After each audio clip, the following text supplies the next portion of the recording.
القلوب إلى الحبيب تميل ومعي بذلك شاهد ودليل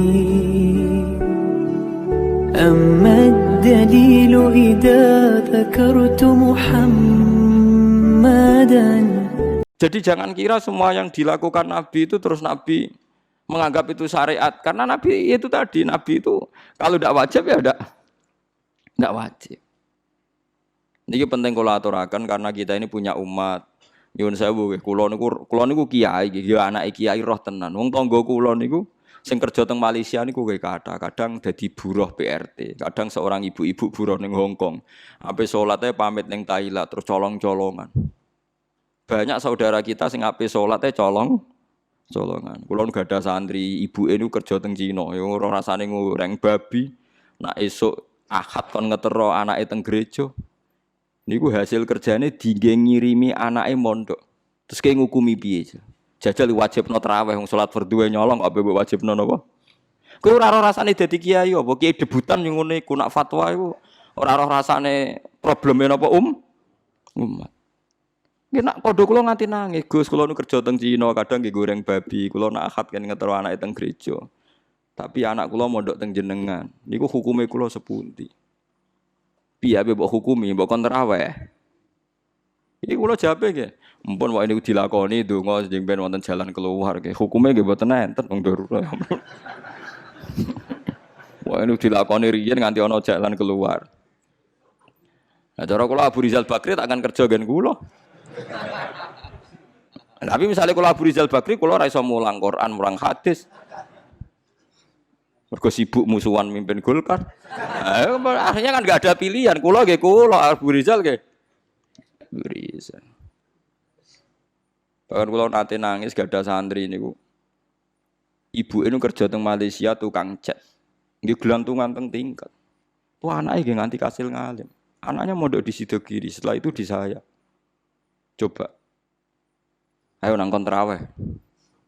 Kowe semangat ngongkon tarawih piye ke imame? Nggo ngarep terus miyak nggo guri macem wong ngenteni sedhem terus wong gak baris. Bangsa wong macemmu semangat, pancen bangsa wong macem iku ana watuk barang pe teko barang was. Segaya tok.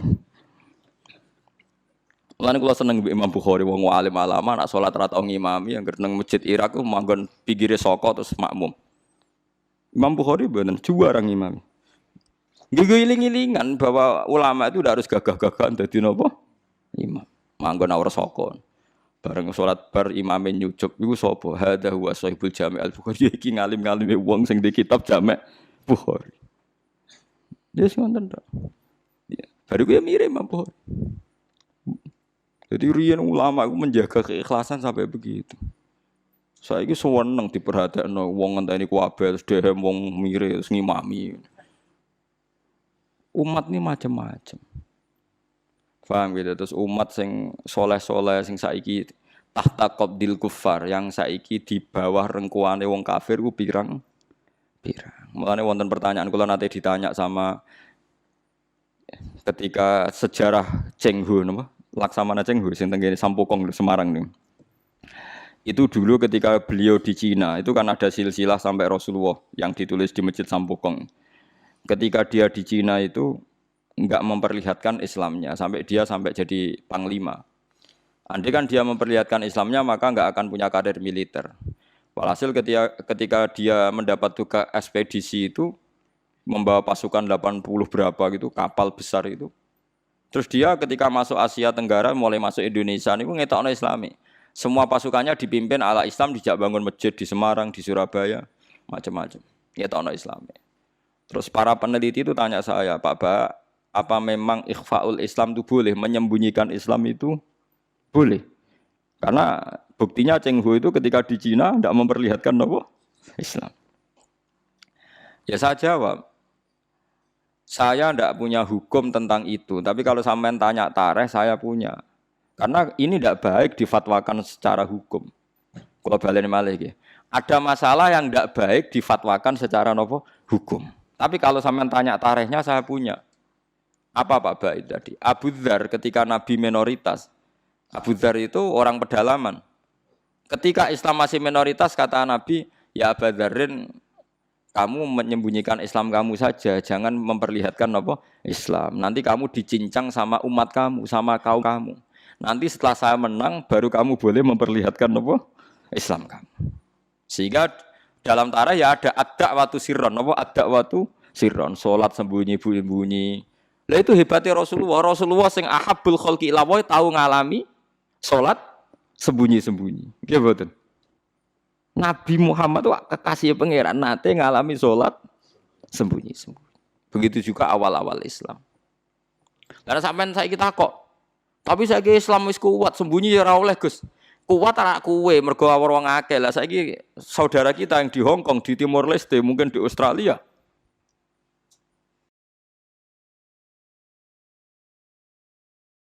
Paham ya? Macam-macam. Mulane sing apik ku anut ulama sing ijek jujur, pokoke riwayat itu diterangno, kejadian-kejadian sing dialami umat sahabat diterangno. Wis ora usah intervensi, pokoke ngono. Mulane saya katakan itu tidak baik difatwakan secara hukum, tapi ada padanan sejarahnya. Ada padanan sejarahnya. Paham ya? Mulane akhirnya walhasil Nabi ku ninggalo qiyamul lail di masjid, tapi Umar ngelakoni. Ketika Umar dibantah, ya Umar kenapa Anda sholat qiyamul lail secara berjamaah, bukankah ini bid'ah? Jadi riyen Sayyidina Umar nanti dituduh napa? Bid'ah. Mulane kita mau kiai dituduh bid'ah wis menengae wong Umar sing sahabat dituduh napa? Bid'ah. Jadi jawabe Umar ya enak. Umpama iki bid'ah ya bid'ah paling apik bid'ah iki. Cara wong saiki aneh bid'ah kok disifati apik. Sing dituduh bid'ah ora Umar tok, Kanjeng Nabi pertama dadi nabi ngajak wong Islam ku ambek Abu Jahal ya dituduh bid'ah. Mulane kena dituduh bid'ah tenang ae, Kanjeng Nabi ku nate dituduh napa? Bid'ah. Tapi Nabi ra didalili wa kullu bid'atin dhalalah. Mergo lho nggih tenan.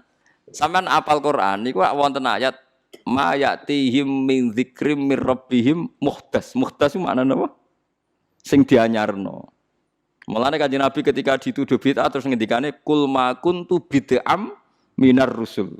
Aku iku ora bid'ah. Dadi Nabi tau dituduh bid'ah sampai diwahyani Allah, "Qul ya Muhammad ma kuntu bid'am minar rusul." Aku iku ora bid'ah.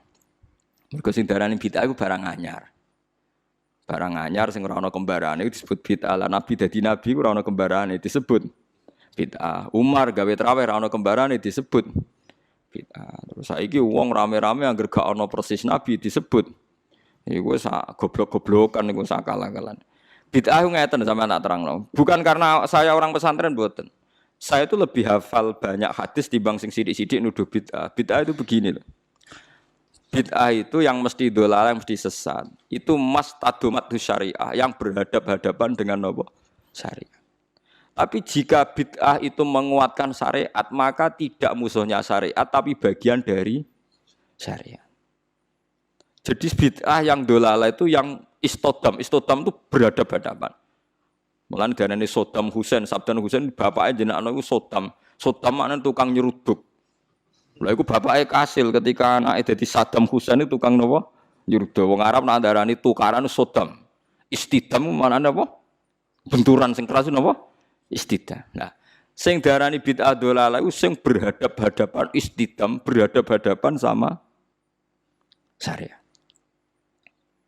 Nak trimo gesekan utawa saling bersinergi utawa saling menolong itu tidak bid'ah.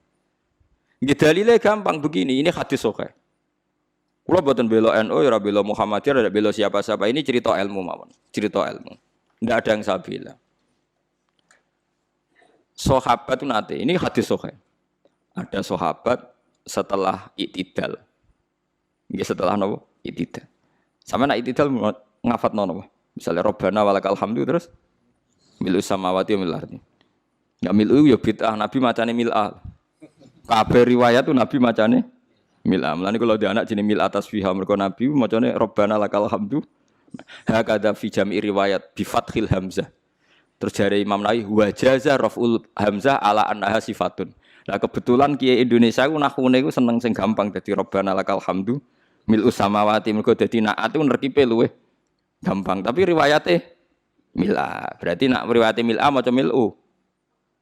Bid'ah ya repot. Itu yang konsensus, yang normal. Tapi ada sahabat bacanya tidak begitu, banter pisan. Rungokno tenan nggih. Alhamdulillah hamdan katsiran thayyiban mubarakan fi.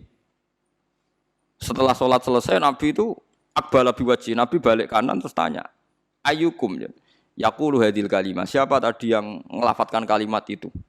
Buat itu sahabat diam semua karena sadar ini kalimat kalimat masalah, ini enggak ajarannya Nabi. Kalimat kreatif. Wah, enggak diam semua sahabat. Pas diam semua terus takut sekali, terutama yang melafatkan takut sekali. Terus Nabi akhirnya dawuh, enggak kok enggak ada masalah. Saya tadi itu kaget saja, ada 12 malaikat yabtadirunaha ayyuhum yaqudu awal. Saya tadi kaget saja ada 12 malaikat yang rebutan kesusu nyatet ndi sing paling dhisik nyatet. Mergo begitu indahnya kalimat itu. Wah, akhirnya sahabat anada ya Rasulullah. Nggak, artinya kan ada kalimat kreatif yang nggak diajarkan Nabi dan dibenarkan Nabi. Paham ya? Kalau baleni Mas, ada kalimat yang nggak diajarkan Nabi, bahkan Nabi kaget karena merasa itu udah tidak diajarkan, tapi dibenarkan Nabi. Mulane kula yakin umpama Rasulullah pirsa kula ngaji terus sampean do gawa kitab, gawa pulpen ya seneng mawon. Ora iso dibid'ahno. Nabi ora iso nulis berarti gawa pulpen bid'ah. Oh, Nabi ora tau gawa jalalain. Nah, Nabi gawa jalalain berarti Imam Suyuti sedurunge Kanjeng Nabi ya, malah masalah kan. Apa meneh gawa Samsung malah ora tau. Mosok Nabi Androidan kan enggak ngarep. Aneh-aneh. Mulane ada ono mantasabbaha biqaumin fa wa minhum. Mergo wong nyerupani kaum berarti fa wa minhum. Ono ana sing kiai sing rada cangkem elek nanya, berarti nek wong kafir kelambenan, ojo kelambenan. Mergo ben gak serupa mbek wong kafir. Kabeh serupa terus dianggap padha wong kafir, saiki nek wong kafir kelambenan, kira usah kelambenan. Nek wong Yahudi di dhuwit, kira usah di dhuwit. Suwe-suwe nek persis nek wong Yahudi abekan, kira usah. Ora usah kono berlebihan, kok yang mirip iku. Bid'ah Yahudi. Kulo nggih sering debat wong ekstrem. Maksudnya logika. Terus kedua riwayat ini juga di hadis sahih. Ada sahabat entah saking gimana ndak tahu saya. Iso dicurigai lah saya. Pokoke mati urip nak ngimami kulhu rakaat ula ya kulhu, rakaat saniyah ya kulhu. Sampai Syariah satu kontingen yang dipimpin sahabat itu bosen. Mergo tiap salat iku kulhu. Notabene kulhu kan ibu rakaat ula tok, tasaniyah tok iku ula ya kulhu, saniyah kulhu. Ya mati urip kulhu. Berhari-hari padahal dia itu imam Masjid Kuba. Akhirnya sahabat-sahabat yang ngerah Quran itu komplain, ya Rasulullah, ini orang itu setiap sholat kok baca nopo kulhu. Itu gimana ya Rasulullah? Ternyata terus saluhu, kata Nabi ini di hadis sahih saluhu, coba dia tanya. Dihadirkan ke Rasulullah, kenapa kamu kalau sholat kok selalu pakai kulhu? Jawabnya pemuda tadi, li'anha sifatur rahman, karena dalam kulhu itu hanya ada sifatnya Allah. Tidak ada kepentingan kulo, kepentingan sinten-sinten, li'anha sifatullah. Fa'uhibbu an akra'ahu. Makanya saya senang membaca kulhu. Terus kata Nabi, akhbirhu fa'innahuha yuhibbu. Kasih tahu dia, Allah itu mencintai dia. Itu kan bagus sekali itu. Gak usah tabarok, kulhu. Nah, artinya itu kan tidak diajarkan Nabi. Kan selalu kulhu itu tidak ajarannya. Dan tidak pernah Nabi itu selalu kulhu. Tapi ada orang kreatif selalu kulhu juga sama Nabi dibenarkan. Ya nggak bisa kan kamu pakai definisi bid'ah itu yang selalu pernah dilakukan Nabi itu tidak bid'ah sunnah. Kalau nggak pernah dilakukan Nabi bid'ah. Nggak bisa seperti itu. Apalagi kalau kamu ngaji usul fikih, wah malah ketoro, nak sing sidik-sidik nuduh bid'ah malah salah. Usul fikih malah nama-namani hadis itu diganti. Misalnya ngeten niki sing persis teke hadis kula nu apal. Ittaqun nara walau bisyikki tamratin. Ketika Nabi cerita praharan rokok, pokoknya rokok itu serepote ra karuan. Fattaqun nar walau bisyikki tamratin. Rokok iku iso mbok wedeni, iso mbok lawan senajan to kelawan sak sigare kurma. Sikun niku sigar ayo, tamrin kurma. Mbok kamus paling goblok maknane tamrin niku kurma. Saiki ki ada sedekah ambek beras. Apa ana hadise Nabi walau bisyikki aruzin. Tapi nak ulama usul fikih nafsiri yo bisyikki tamratin bikutin pokoknya kut. Makanan yang jadi pokok di daerah situ kok mbok sedekahno iku termasuk tolak neraka. Lan aku anut sunah Rasul kudu persis berarti kudu kurma. Terus Nabi nate dawuh la tahkiron najaratun lijaratiha walau firsana satin. Ki aja geman nyepelekno sedekah senajan to sak sampile wedhus. Terus kowe nak nyembelih pitik ra usah sedekah mergo mboten wedhus. Yo ora ana ulama manuk. Makanya ulama usul fikih itu langsung diingeti. Nabi mewajibkan zakat ning tamer. Berarti Nabi wajibno zakat ning kut, ning makanan sing dadi makanan pokok. Jadi kata tamer digenti kut, maknane. Berarti di beras wajib zakat. Lah nak nuruti persis Nabi berarti beras ra wajib zakat. Mergo Nabi ra tau zakati beras. Yo kacau kabeh mbok antem kromo ngoten. Tapi ya kita ya aja terus musuhan terus biasa mawon.